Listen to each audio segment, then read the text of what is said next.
All right, now here are the things to look out for in a broker. They expect issues. I never go into a transaction thinking it's going to be smooth sailing.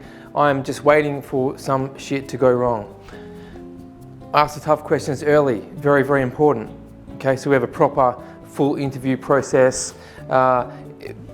People call me up, Brodie, I'm just going to send you some stuff. And I'm like, no, please don't do that.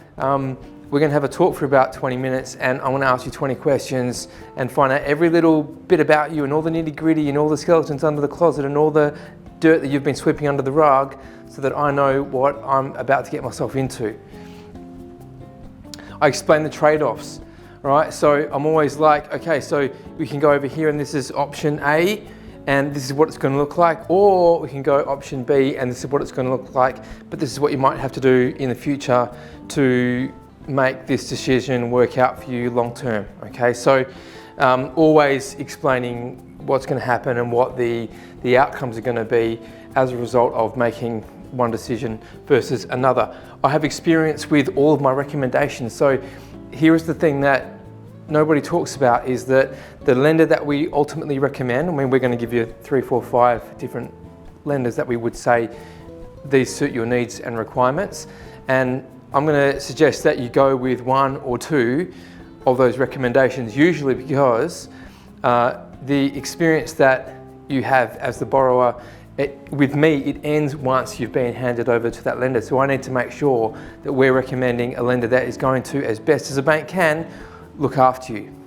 Very difficult to do, all right? So, and I've literally had maybe 2, 3 people move because the service wasn't what they expected, which is remarkable, I think. So I'm talking like less than 0.5%. Less than that. So, you know, maybe 0.1, 0.2 of 1%, which is pretty good. So control the process, all right? So me and my team are in control of the transaction from beginning to end. We know exactly what's going to happen. We're going to tell you what's going to happen as we're going through it. We give you plenty of space and time, part of slowing it down and say, hey, listen, okay, Brodie, what happens now? Okay, here's what happens next. And how does this work? Well, here's how this works.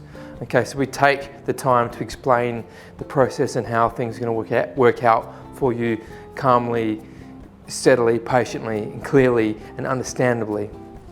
All right, so in control of the process from beginning to end. And we talk about the future. So I'm always talking to my clients about what's going to happen after settlement, what's going to happen next, what you should do, how to actually implement the mortgage strategy that we've put in place for them.